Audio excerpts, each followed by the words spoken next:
Do you know what the number one thing that frustrates American families today is? Not immigration, not even foreign policy. It's prices. From groceries to rent, coffee to bananas, even the price of paper towels. Everything just seems more expensive. President Donald Trump campaigned promising Americans that he would bring prices down after years of painful inflation under Joe Biden. But now, Trump is facing the same harsh truth Biden did. Once prices go up, they almost never come back down. And Americans absolutely hate it. Stay with me, because today we dive into why prices remain painfully high, what Trump is trying to do about it, and why many economists say things could even get worse before they get better. Plus, we'll look at how this could change the 2026 midterm elections. What if I told you that Trump's own tariffs might be making prices worse, and he knows it? Inflation has technically gone down from over 9% during Biden's term to around 3% now. Good news, right? Well, not really, because even though inflation slowed, prices are still much higher than before. The higher level doesn't fall back, it just rises slower. Here are the real numbers hitting American wallets. Food prices in the last 12 months. Beef, plus 15%. Bananas, plus 7%. Coffee, plus 20%. Paper towels, plus 5.5%. Highest increase since 2023. Tools and hardware, plus 6.2%, mostly because of import tariffs. Even Thanksgiving dinner, a classic American holiday tradition, still costs 13% more than it did before COVID, even though this year it's 5% cheaper than last year. People aren't feeling relief. They're feeling frustration. That frustration shows in the numbers. Trump's approval rating has dropped to 38%, the lowest since his return to office. And it's not just Democrats, even Republicans have reported the sharpest drop in consumer confidence in over a year. The University of Michigan Consumer Sentiment Index, its second lowest ever. That is historic. But wait, Trump says he has a bold plan to fix all this, from cutting taxes on tips to sending households tariff-funded checks. Will it work? Trump often showcases his economic strategy with big numbers and big promises. Standing next to Saudi Crown Prince Mohammed bin Salman, Trump claimed trillions in new investments would create jobs, boost wages, and fuel economic growth. According to his administration, he plans to focus on Trump's economic plans ahead of 2026. Tax cuts on tips, Social Security, and overtime pay. Rederegulation to speed up business approvals. Rolling back tariffs on hundreds of food items, including bananas and coffee. Pressure on the Federal Reserve to cut interest rates. And promising $2,000 checks to households funded by tariff revenue. But here is the problem. Many economists say these policies might make inflation worse or take years to show results. In fact, Michael Strain from the Enterprise Institute says both Biden and Trump are making the same mistake.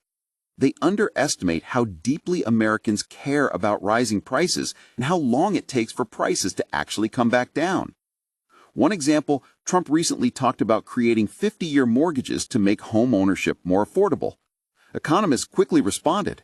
It would actually make homes more expensive over time. Another issue, tariffs. Trump admitted earlier this year that tariffs could mean parents might only afford a few dolls instead of 30. But here's the twist. He now says tariffs brought in $150 billion in federal revenue, and he insists they're bringing jobs back. But what if corporations and investors actually fear these tariffs and are moving their money out of the U.S.?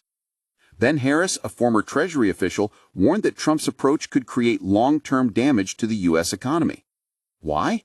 Because when tariffs keep changing and companies can be taxed on a whim, as some said during Trump's Liberation Day, global investors get nervous.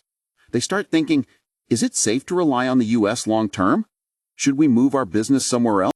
And once investor confidence drops, it can take years to rebuild. Even major investments have failed before. Remember the Foxconn factory in Wisconsin? Trump said it would bring 13,000 jobs. It never happened. Biden later celebrated a $3.3 billion Microsoft data center at the same location. But again, economists warn, these projects take years to deliver benefits.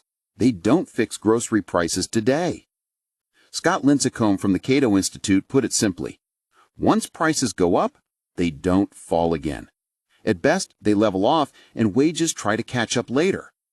But what about Trump's plan to bring back manufacturing? Wouldn't that finally lower prices for Americans? Trump and Biden both tried to bring manufacturing back home. Sounds patriotic, right? But economists say there's a problem. Companies originally moved production overseas to lower prices. Bringing factories back means manufacturing becomes more expensive. That means, ironically, bringing jobs back also brings higher prices. Ben Harris explains, if your goal is to reshore manufacturing, of course that's going to be more expensive. That's why it was outsourced in the first place. So while Americans love the idea of made in USA, they don't love the cost. And here's where it gets politically dangerous. Before the 2024 election, inflation helped Trump win support. But now that same issue could hurt him, especially in swing states during the 2026 midterms. Trump plans more visits to Las Vegas, Michigan, Wisconsin, and Pennsylvania to promote his new tax cuts and cost of living plans. But will it be enough? So, what does the future look like? Could Trump really bring prices down, or are Americans headed for a long financial squeeze? Trump claims economic growth could reach 6% next year. His advisors say it could go up to 4%. But Goldman Sachs, the IMF, and most economists say U.S. growth is more likely to be around 2.0% in 2025 and 2.1% in 2026. That means slow but steady growth, not the economic boom Trump promises. So what does this mean for everyday Americans? Tisha Blackwell, 25, from near Detroit, says she's seen some prices go down, but most things are still much more expensive than before. And she now worries about health insurance next year when she ages off her mother's plan. She says, I'm scared to see what healthcare rates are going to be next year. Millions of Americans feel the same way. They don't care about stock markets. They don't care about trillion-dollar investments. They just care whether their money can cover their lives. In other words, they don't want drama, they want stability. So, will Trump's new strategies bring real relief, or will America simply have to wait until wages slowly catch up to rising prices? So here's the question for you. Do you think Trump's economic strategy will work, or is America stuck with higher prices no matter who is in power? Drop your thoughts in the comments. If you found this video helpful, make sure to like, share, and subscribe for more deep dives into real political and economic stories shaping America. See you in the next one.